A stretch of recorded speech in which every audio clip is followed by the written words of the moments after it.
कक्षा 9 में पढ़ने वाले प्यारे छात्र छात्राओं, शास्त्री आपको आशीर्वाद है। आज हम आपके लिए हिंदी विषय में पदावली को लेकर के आए हैं, जो मीराबाई के द्वारा रचित है, जो आपके सिलेबस में निर्धारित है। कोविड-19 महामारी के बाद से 30% का सिलेबस कम कर दिया गया। कम करने के बाद से इसको आपके सिलेबस में रखा गया है। तो मीराबाई की पदावली को पढ़ने से पहले हम मीराबाई के बारे में थोड़ा सा चर्चा जरूर करेंगे। जैसा कि जीवन परिचय पूछा जाता है, तो जीवन परिचय में आपको लिखना क्या होता है। जीवन परिचय में उनके जन्म, जीवन की घटना, पढ़ाई,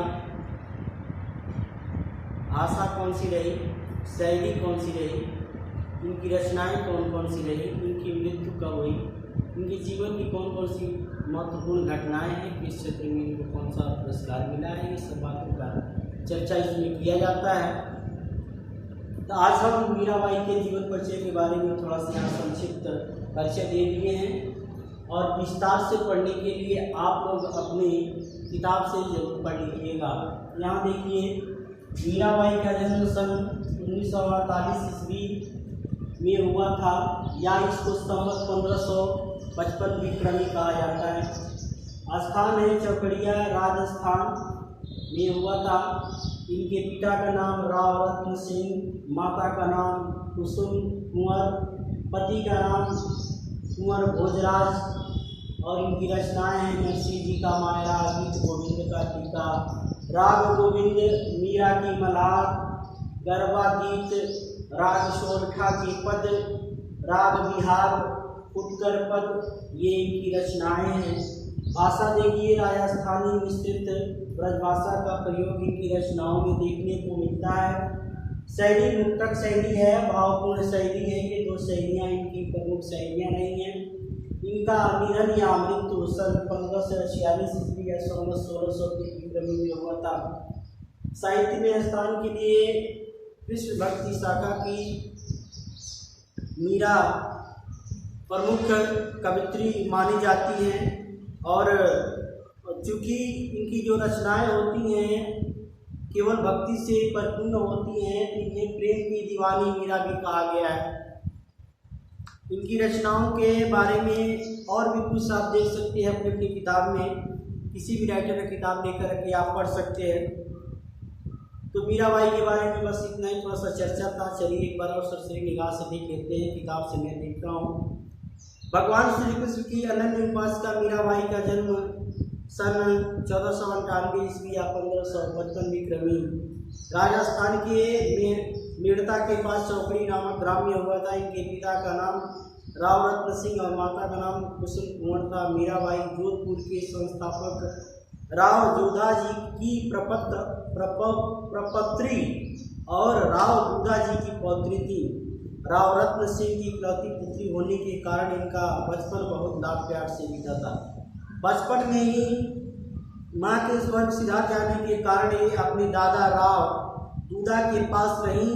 दादा राव दूधा अत्यंत धार्मिक प्रवृत्ति के व्यक्ति थे, और उनके धार्मिक प्रवृत्ति व्यक्तित्व के कारण मीराबाई के ऊपर बहुत ज़्यादा प्रभाव पड़ा, और शायद इसीलिए मीराबाई हमेशा से भक्ति में लीन रहा करती थी। मीराबाई बचपन से ही कृष्ण की भक्ति थी। 8 वर्ष की अवस्था में ही कृष्ण को उन्होंने अपना पति स्वीकार कर लिया था, मान लिया था। मीराबाई का विवाह 1516 ईस्वी में चित्तौड़ के महाराजा राणा सांगा के ज्येष्ठ पुत्र कुंवर भोजराज के साथ हुआ। विवाह के पश्चात ये पूर्व की भांति कृष्ण भक्ति में तल्लीन रहा करती थी, जिससे इनके पति खुश नहीं रहते थे। विवाह के कुछ ही वर्ष पश्चात इनके पति की मृत्यु हो गई। इसके बाद तो इनका सारा समय कृष्ण भक्ति में ही बीतने लगा। साधु संतों के साथ सत्संग करने के कारण राणा मीराबाई से अत्यधिक रुष्ट हो गए, क्योंकि यह उनके राजकुल की मर्यादा के विपरीत था। इन्होंने कई बार मीराबाई को मारने का प्रयास किया। ऐसा भी कहा जाता है कि राणा ने विष पीने के लिए भी कहा, परंतु भगवान श्री कृष्ण की असीम कृपा से विष का मीरा के ऊपर कोई प्रभाव नहीं पड़ा और वो सुरक्षित बच गई। अंत में राणा के दुर्व्यवहार से व्यथित होकर के मीराबाई वृंदावन चली गई, जहाँ पर उनकी बेट रैदास कवि से हो गई। उनकी प्रेरणा से उनकी शिष्या बन गई। अर्थात ये कहा जा सकता है कि मीराबाई के गुरु का नाम रैदास था। सन 1546 ईस्वी या सन 1603 ईस्वी में इस साध्वी मीरा का मृत्यु हो गया। कौन सा इनके द्वारा एक गाया हुआ पद है, हरि तुम हराओ जन की गाते गाते कृष्ण, यह उपासका पंचतत्व में विलीन हो गई। रचनाएं आप देख चुके हैं। तो ये सब था मीराबाई के बारे में थोड़ा सा संक्षिप्त परिचय। रचना देख लीजिए, नरसिंह जी का मायरा गीत, गोविंद का टीका, राग गोविंद मीरा की मलार, राग सोरठा के पद, गरबा गीत, राग बिहार तथा फुटकर पद, मीरा की पदावली। नरसिंह जी का मायरा कृति में मीरा द्वारा गुजरात के प्रसिद्ध भक्त कवि नरसिंह मेहता की प्रशंसा की गई। Important question. भाषा क्या है? राजस्थानी, ब्रज, गुजराती भाषा का प्रयोग इनकी भाषा में देखने को मिलता है। कहीं कहीं पंजाबी, खड़ी बोली, पूर्वी भाषा का प्रयोग भी मिल जाता है। भक्ति और प्रेम रस में डूबी मीरा ने उपयुक्त शब्दों को सहज रूप में प्रयोग करते हुए अपने पदों को भाषा को भावपूर्ण बनाया है। शैली भावपूर्ण शैली और मुक्तक शैली है। इस प्रकार देख सकते हैं कि मीराबाई का साहित्य में स्थान बहुत ही ऊंचा है, क्योंकि इनके द्वारा जो कही गई बातें हैं, जो भी इनके पदावली हैं, आज भी समाज के लिए आदर्श स्थापित करते हैं। ठीक है, तो आज हम इनका जीवन परिचय देख लिए और इसके बाद से एक पदावली है मीराबाई की। पदावली 1 और पदावली 2, ये दो पदावली इसमें देखेंगे इस वाले वीडियो में। दूसरे वाले पार्ट में 3, 4, 5, 6 जो है उसको लेकर के आ जाएंगे। तो चलिए शुरू करते हैं मीराबाई की पदावली का पहला। बसो मेरे नैनन में नंदलाल। मीराबाई कहती हैं कि हे नंदलाल, आप मेरे आंखों में बस जाइए। मोर मुकुट मकराकृत कुंडल अरुण तिलक दिए भार,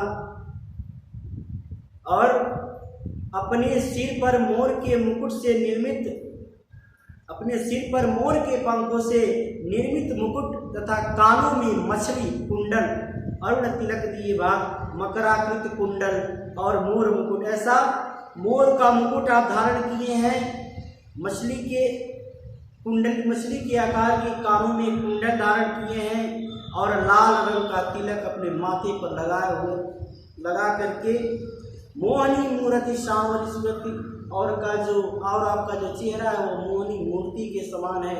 सांवली आपकी सूरत है, नैना बने विशाल और आंखें आपकी बड़ी बड़ी हैं। अधर सुधारस मुरली राजन, और आपके होठों से अमृत की वर्षा करने वाली मुरली बजती है। पूर्व बैजंती माला, और हृदय के सामने आप बैजंती माला को धारण किए हुए हैं। शुद्र घंटिका कटी तटी शोभत, छोटी छोटी घंटियां आपके बधी जो करधनी है, कमर में बधी करधनी है, उसमें सुशोभित हो रही हैं। और नुपुर समुद्र साल, और उनके बजने से, अर्थात आपके चलने से घुंघरुओं की जो ध्वनि सुनने में आती है, वो अत्यंत ही मुझे मधुर शब्द रस प्रदान करने वाले वो हमें दिखाई देते हैं या महसूस होते हैं। मीरा प्रभु संतन सुखदाई। मीराबाई कहती है कि आप सज्जनों को सुख प्रदान करने वाले और भक्त वत्सल गोपाल, भक्तों के प्रेम भाव रखने वाले, आप मेरे नेत्रों में आकर के बस जाइए। संदर्भ क्या लिखेंगे? प्रस्तुत पदावली हमारी पाठ्य पुस्तक के काव्य खंड में पदावली शीर्षक से उद्धृत है। यह कृष्ण की अनन्य उपासिका मीराबाई द्वारा रचित काव्य मीरा सुधा सिंधु से दी गई है। प्रसंग में लिखेंगे, इस पद्यांश में मीरा अपने प्रभु श्री कृष्ण के रूप सौंदर्य का वर्णन किया है, और उस पर मुक्त होकर के उनसे अपने नयनों और मन में बसे रहने की अनुरोध कर रही हैं। यहाँ मीराबाई ने कृष्ण के रूप सौंदर्य का वर्णन बहुत अच्छे तरीके से किया है, उसी को अपने हृदय में या मन में बैठाना चाहती हैं, ऐसा भाव इस पदावली में बताया गया। ठीक है। काव्य सौंदर्य में लिखेंगे राजस्थानी मिश्रित ब्रजभाषा है, मुक्तक काव्य की पद शैली है, माधुर्य एवं प्रसाद गुण है, भक्ति एवं शांत रस है, गीतात्मक पद है। ये गीतात्मक पद मतलब छंद हो गया। तो यहाँ पर हम पहले वाले को देख सकते हैं। बसों मेरे नयनों में नंदलाल, हे नंदलाल आप मेरे आंखों में निवास कर लीजिए। आपके सर पर मोर का मुकुट है, कानों में मछली के आकार की कुंडल है, ललाट पे तिलक है, आपकी मोहनी मूरत है, सांवली सूरत है, आंखें आपकी बड़ी बड़ी हैं, होठों से जो मुरली बजती है वो अमृत की वर्षा करने वाली, हृदय पर आपके वैजयंती माला है, आपके करदनी में छोटी छोटी घंटियाँ बधी है जो चलने से बराबर मधुर ध्वनि उत्पन्न किया करती हैं। ऐसे सुंदर छवि को लेकर के आप मेरे हृदय में निवास कीजिए, वास कीजिए अथवा रहने लगे। ठीक है। दूसरा देखिए, पायो जी मैं तो राम रतन धन पायो। इस और देखिए पूरा, वस्तु अमोलक दी मेरे सतगुरु कृपा कर अपनायो, जन्म जन्म की पूंजी पाई जग में सभी को आयो, खर्चे नहीं कोई चोर न लेवे दिन दिन बढ़त सवायो, सत की नाव केवटिया सतगुरु भव सागर तर आयो, मीरा के प्रभु गिरधर नागर हरक हरक यश गायो। इस पदावली में श्री कृष्ण के प्रेम की अनन्य शाधिका जो राधिका की तरह महसूस होती हैं, प्रतीत होती हैं, क्योंकि राधिका भी कृष्ण से अनन्य प्रेम करती थी। उससे भी बढ़कर के यहाँ पर जिस मीराबाई की चर्चा की जा रही है वो अनन्य शाधिका है। तो इस पद में श्री कृष्ण के प्रेम की अनन्य शाधिका मीरा ने सतगुरु की कृपा से प्राप्त होने वाले राम नाम के महत्व अर्थात ईश्वर के महत्व को बताया है। पायो जी मैं तो राम रतन धन पाए। मीराबाई कहती है कि मैंने राम नाम रूपी अनमोल रत्न को प्राप्त कर लिया है। यह अमूल्य रत्न मुझे मेरे गुरु ने प्रदान किया है।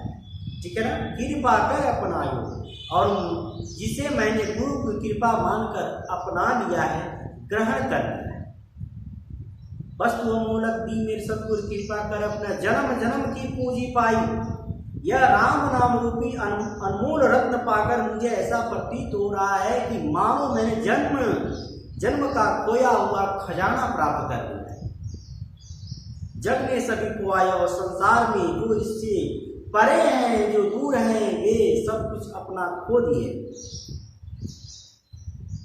खर्चा नहीं कोई चोर न लेवे, और इसमें कोई खर्चा भी नहीं है और इससे कोई चोर भी नहीं चुरा सकता।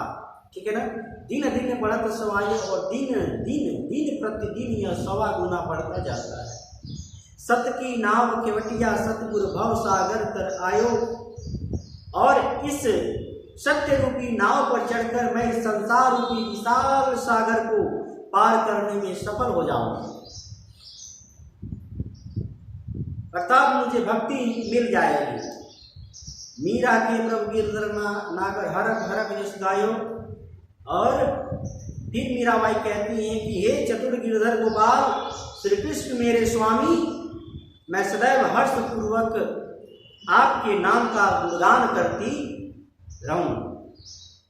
काव्य संदर्भ में लिखेंगे राजस्थानी मिश्रित ब्रजभाषा है, मुक्तक शैली है, प्रसाद एवं माधुर्य गुण है, शांत एवं भक्ति रस है। इतना बहुत है।